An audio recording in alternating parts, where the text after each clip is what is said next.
안녕하세요. 경제 전문 아나운서 김유정과 함께하는 주인백 시작합니다. 온고지신, 과거를 알고 그 과거를 바탕으로 미래를 준비하는 사람이 성공과 더 가까워질 수 있지 않을까요? 주식인물 대백과 이름하여 주인백, 오늘의 주인공은 현금왕 단사천입니다. 여러분, 현금왕 단사천 또는 단사천이란 이름을 들어본 적 있으신가요? 만약에 들어봤다라면 이런 수식어는 꼭 들어보셨을 겁니다.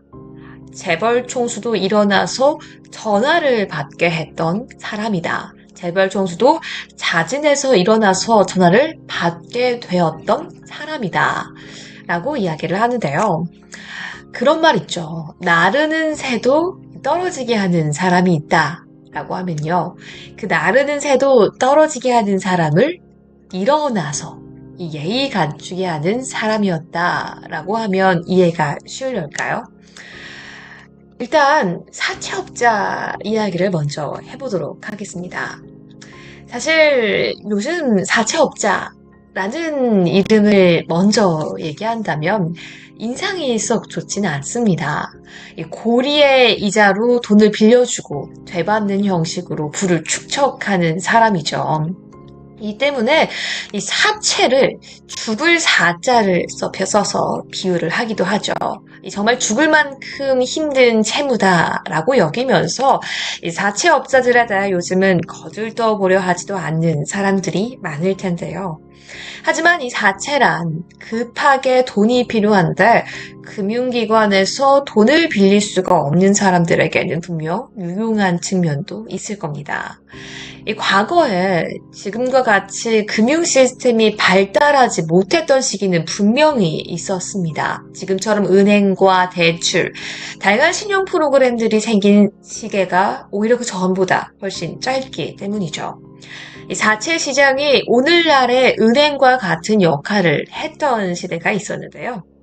현재는 시대가 바뀌면서 이 한때 우리나라 경제 그늘에서 이 새를 과시했던 사람들은요. 이 그룹을 읽어서 양지를 나온 인물도 있겠고요. 아니면 재산의 대부분을 창진한 채 쓸쓸히 현재, 아니 과거, 노를 보내다 세상을 떠난 사람들도 있겠죠. 그들 또는 그 이후의 사람들, 지금 무엇을 하고 있을까요? 어떻게 살고 있을까요? 또 이들이 한평생 벌어들였던 막대한 돈과 자금들은 어디로 흘러들어갔을까요? 이 증권시장에서 해성산업이라는 이 종목, 그룹이 있습니다. 이 그룹 지주사의 역할을 하고 있는데요. 꽤 오래전의 이야기라서 10년짜리 차트를 가지고 왔습니다. 10년 전 2014년 말에 주가가 급등했다가 마치 한 번에 폭락하는 듯한 이런 차트를 그렸던 모습이 있는데요. 해성산업, 사실 지금은 증권사 리포트에 검색을 하더라도 그렇게 많은 리포트가 발행되지는 않습니다. 오히려 해성산업의 자회사들에 대한 리포트가 조금 더 발행이 되겠죠. 증권시장에서 약 10년 전에 부동산 임대 관리 업체인 이 지주사 해성산업의 주가의 급락이 굉장히 화제였습니다. 왜일까요? 이 해성산업은 그 당시 2014년경 가파르게 상승을 하다가 주가가 굉장히 많이 상승을 했는데요. 오히려 연일 하한가를 기록하면서 추락하는 모습도 보였었던 거죠. 이 때문에 일부에서는 작전 세력이 들어와서 주가를 띄우고 나서 물량을 털어내며 주가가 널뛰게 했다라는 의혹이 강하게 제기되기도 했습니다. 그렇다면 해성산업이 종목시장, 이 주식시장 내에서 이 종목으로 어느 정도 조금 이 작전 세력이 붙을 만한 어떤 관심을 받을 만한 이 종목인 걸까요? 그 당시에는 연간 매출이 한 100억 원, 영업이익 30억 정도고요. 지금 같은 경우에도 제가 가지고 왔는데요. 약 2배 정도 증가하긴 했습니다만 10년이 흘렀죠. 사실 실적으로만 따지고 본다면 이 코스닥 시장 안에서도 그렇게 주목을 받기에는 어려운 종목입니다. 그러나 이 주식시장 이 전문가들 사이에서는 이 해성산업을 어떻게 인식하고 있냐면요. 강남을 비롯해서 주요 서울 상권에 이 수조 원대에 달하는 부동산을 보유한 대표적인 이 자산주로 꼽히고 있습니다. 이 해성산업은 어떻게 이렇게 엄청난 규모의 자산을 보유한 회사가 될 수 있었을까요?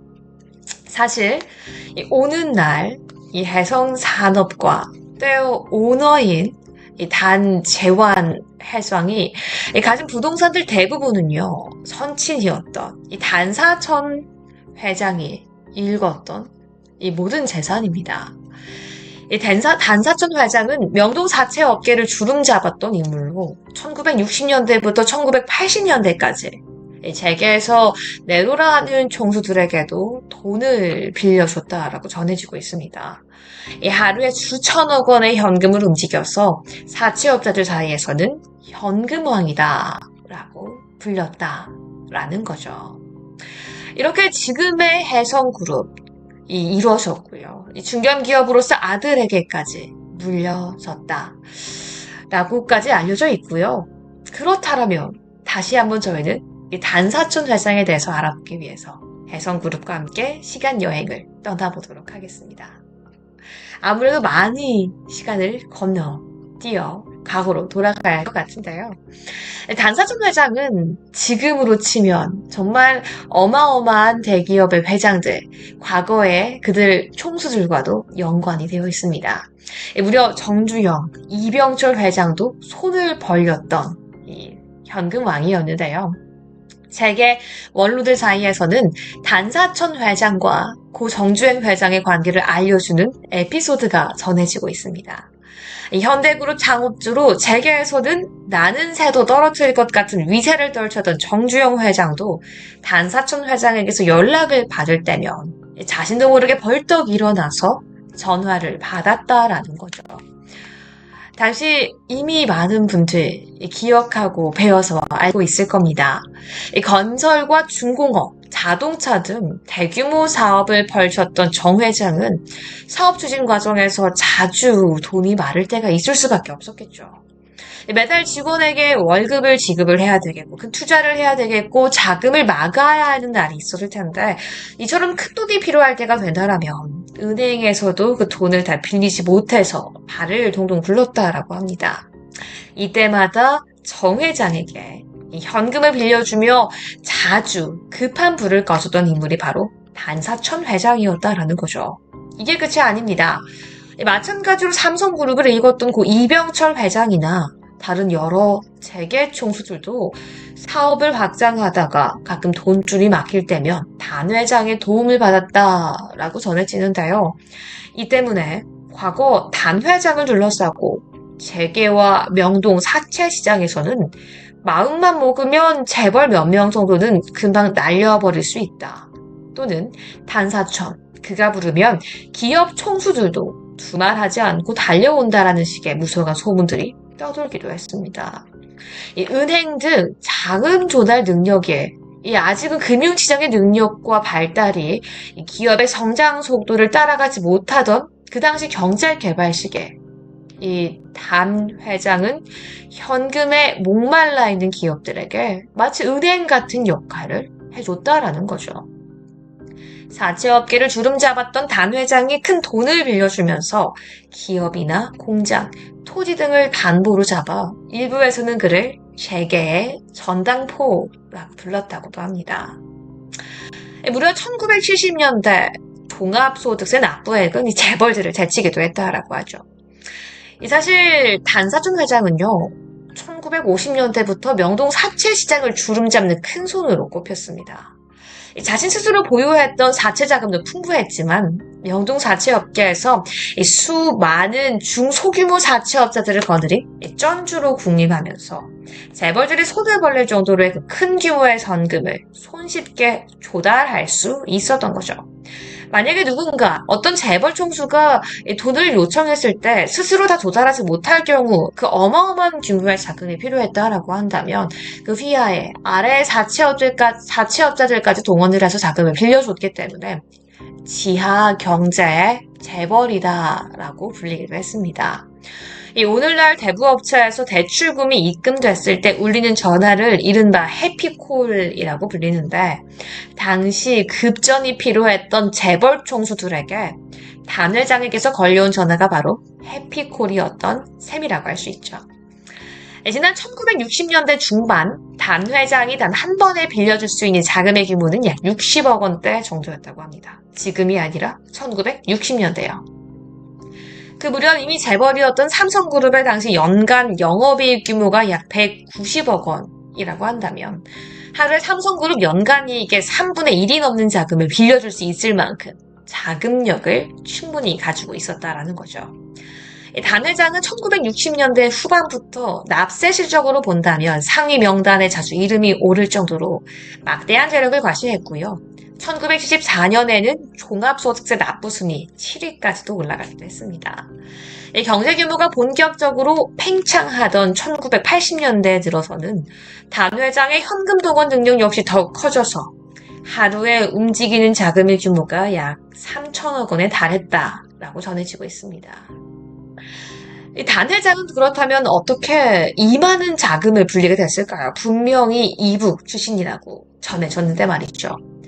단 회장은 젊은 시절 사업을 통해서 일군 미천을 사업 확장을 위한 재투자증에 쓰지 않고 착실하게 사채를 통해서 돈을 굴리며 자금 규모를 키웠다라고 합니다.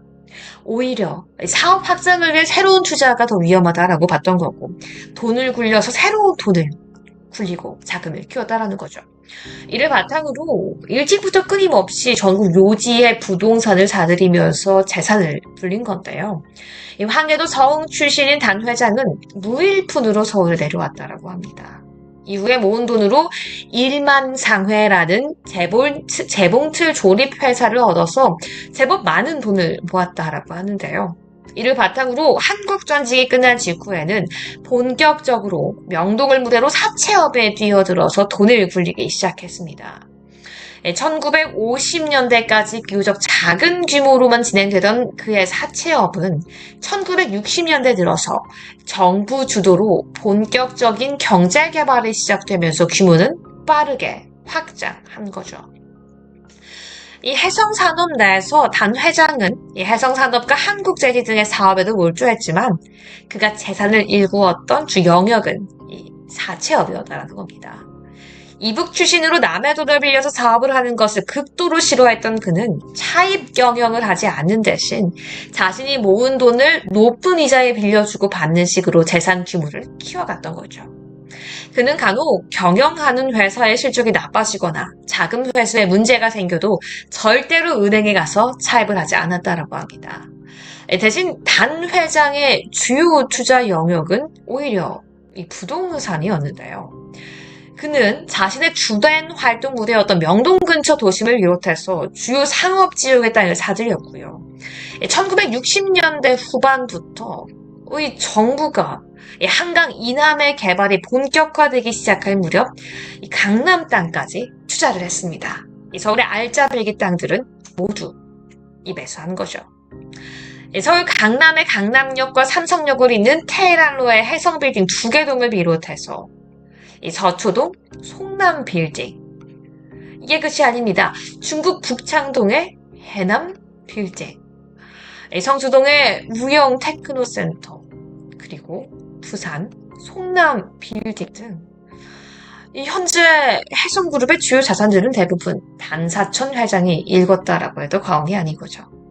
1970년대 서울시에 기부한 강동구 명일동의 땅 1만 2천여 평까지 합친다면 그가 남긴 부동산 자산은 지금보다 훨씬 많은 규모에 이릅니다. 사채업과 부동산 투자를 통해서 큰 돈을 벌었던 단 회장도요, 사업 영역에 있어서는 여러 차례 쓴맛을 맛보기도 했습니다. 단 회장이 1953년에는 한국모방이라는 회사를 설립하기도 했었는데요.